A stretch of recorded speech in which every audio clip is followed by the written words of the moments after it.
நம்முடைய உணவு பழக்க வழக்கங்களையும் நம்முடைய உற்பத்தி முறையையும் சுமார் ஒரு 50 ஆண்டுக்கு பின்னோக்கி கொண்டு போனால்தான் நம்முடைய அடுத்த தலைமுறையானது நீடிக்கும், உற்பத்தியாகும், ஆரோக்கியமான வாழ்வு வாழ முடியும் என்பதை தெரிவித்துக் கொள்வதற்காக தான் வந்திருக்கிறேன்.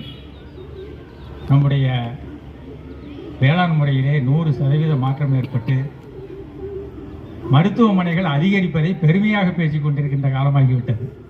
நோயற்ற வாழ்வுதான் நாம் வாழ வேண்டும், அதுதான் பெருஞ்செல்வம்.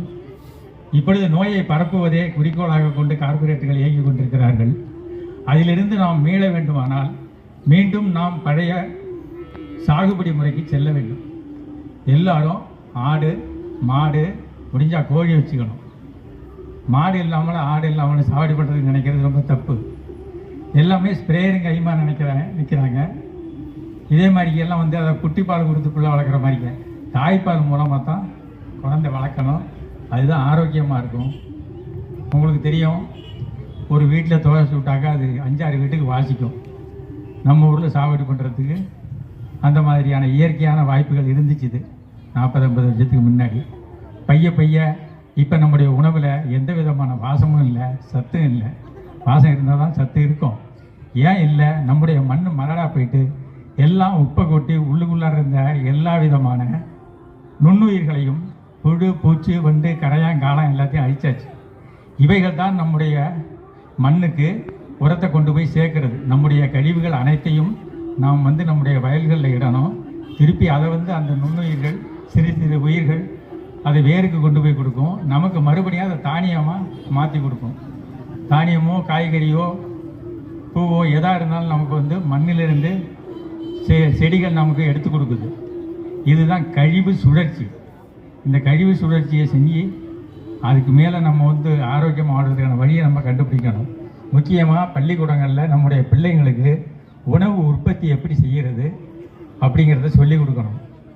இந்த பகுதியில் உலகத்திலே தலை சிறந்த பகுதியாக இருக்கிறது வேதாரண்யம் பகுதி தான். ஏன்னா இங்கே ஆறெல்லாம் கிடையாது, பாசனம் கிடையாது. ஆனால் நமக்கு இயற்கையாகவே மழை பெஞ்சு கொடுத்துருது. குளம் குட்டை கிணறு ஏரி எல்லாம் நிறையா இருக்குது. இந்த தண்ணியை நம்ம சேமித்து வச்சுக்கிட்டு எல்லாரும் ஆடு மாடு வச்சுக்கிட்டு அதன் மூலமாக எல்லா காய்கறிகளும் தானியங்களும் நம்ம ஊரில் சாவடி பண்ண முடியும். நெல் மட்டும்தான்னு கிடையாது.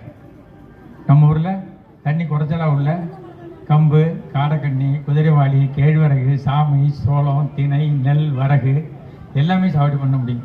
காய்கறியும் பார்த்திங்கன்னா நீங்கள் பாகல்காய், புடலங்காய், பூசணிக்காய், கொம்படிக்காய், தும்புட்டிக்காய் எதை வேணாலும் நம்ம ஊர் காய்கறியாக சாகுபடி பண்ண முடியும். எல்லாத்துலேயும் சத்து இருக்குது. அது நோயை நீக்கக்கூடியதாக இருக்குது. உணவும் மருந்தும் ஒரு நாணயத்தின் 2 பக்கங்கள்னு சொல்லுவார் மாசான புக்கோக்கா. நம்முடைய உணவானது நமக்கு தெம்பையும் கொடுக்கணும். அதே தெம்பை கொடுக்குற அளவுக்கு நமக்கு அந்த உணவில் சத்தை ஏற்படுத்தணும்னா நம்முடைய விவசாய முறையை மாற்றி அமைக்கணும். எல்லாரும் ஆடு மாடு வச்சு தான் சாகுபடி பண்ணணும், இறக்குமதி பண்ணக்கூடாது. இப்போ நீங்கள் பார்த்தீங்கன்னா இப்போ திருத்துறைப்பள்ளியிலேருந்து வேதாரண்யம் வர்றதுக்குள்ளார ஒரு 50-100 இடங்களில் காய்கறி கடைகளை பார்க்குறீங்க. எல்லாம் கேரட்டு, பீட்ரூட்டு, சவுச்சவு, முட்டைகோசு, காலிஃப்ளவரு நம்மளை காலி பண்ணுறதுக்காக வந்துருக்கிறது.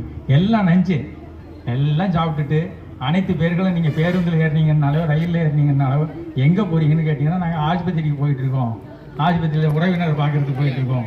நீங்கள் போய் ஒரு உறவினரை பார்க்குறதுக்கு வந்து அங்கேருந்து பக்கத்தில் இன்னும் தெரிஞ்சவங்களாம் இருப்பாங்க. எல்லாருமே மருத்துவமனை பிராணிகளாக மாறிட்டாங்க. ஒரு நேரத்தில் எல்லோரும் சினிமா பட்டாயில் இருந்தாங்க.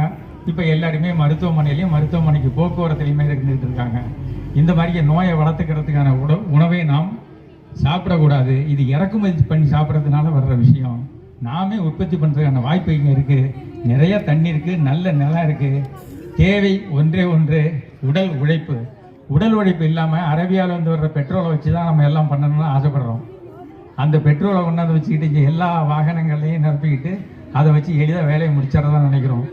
அது நமக்கான உடல் உழைப்பை கொடுக்காது. நம்ம உடம்பை சோம்பேறி ஆக்கிடும். வேலையே வாழ்க்கை, உழைப்பே வாழ்வு. நீங்கள் ஒரு 3 ஆட்டுக்குட்டி வச்சுக்கிட்டீங்கன்னா உங்களுக்கு நோய் கிடையாது. உங்களை எப்போ பார்த்தாலும் அந்த ஆட்டுக்குட்டி ஆட விட்டுக்கிட்டே இருக்கும். அதனால தான் நம்மளை ஆட விடுறதுனால தான் அது ஆட்டுக்குட்டி ஆடுன்னு சொல்கிறது. அதுக்கு புழுக்க கூட்டணும், தழவடிச்சு போடணும், தண்ணி காட்டணும். இந்த மாதிரியே நீங்கள் செஞ்சுக்கிட்டே இருக்கலாம். நீங்கள் காலையில் தெண்டைச்சோறு மாதிரிக்க வாக்கிங் போனாங்கல்ல, அதெல்லாம் வேண்டே கிடையாது. நம்முடைய ஆடுகளை நமக்கு 2 பங்காக அடுத்தடுத்த விதத்தில் குட்டி போட்டு பலனை கொடுத்துரும். நம்மகிட்ட இருக்கிற கழிவுகளை தான் அது சாப்பிட போகுது. அதனால் ஆடு அவசியம் வச்சுக்கணும், மாடு அவசியம் வச்சுக்கணும். பாலுக்காக மட்டும் இல்லை, மாட்டிலேருந்து நிறையா வருமானம் இருக்குது. அந்த வருமானத்தை நம்ம அடையிறதே கிடையாது.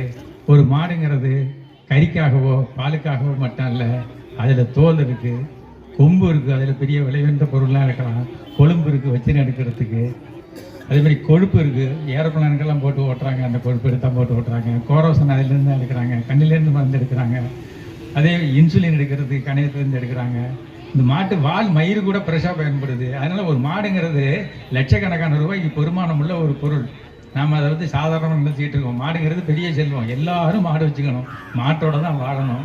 மாட்டுனால தான் அந்த காலத்தில் வந்து சண்டை வம்பு நல்லது கெட்டது எல்லாமே நடந்துச்சு. மாடு தான் செல்வமாக இருந்துச்சு. அதனால நம்ம வந்து இந்த பகுதியில் நிறையா வளர்க்குறதுக்கு வாய்ப்பு இருக்குது. என்னென்னா ஆடு மாடு, வாய்ப்பு இருந்தால் கோழி, இதையெல்லாம் வளர்க்குறதுக்கு வாய்ப்பு இருக்குது. எல்லா உயிர்களும் வந்து இங்கே தகுதியான இடமா நம்ம அமைஞ்சிருக்கோம். நீங்கள் உலகத்தில் வரைபடத்தை எடுத்து பாருங்கள், நம்ம ஊரில் தான் இந்த சௌகரியமெல்லாம் இருக்கும். இங்கேருந்து வெளியிலேருந்து எதுவும் வர வேண்டியதே கிடையாது. நாம் வெளியில் உள்ளவங்களுக்கு கொடுக்கணுங்கிற விஷயம் கிடையாது. நம்மகிட்ட இருக்கிறத நம்ம தேவையான அளவு உற்பத்தி பண்ணி நம்மளே சாப்பிட்டுட்டு நம்ம உறவுகளுக்கு கொடுத்துட்டு இருக்கலாம். பணம் இல்லாமல் இந்த ஊரில் நம்மளால் வாழ முடியும். அனைத்து பொருட்களும் இங்கே உற்பத்தி ஆகும்.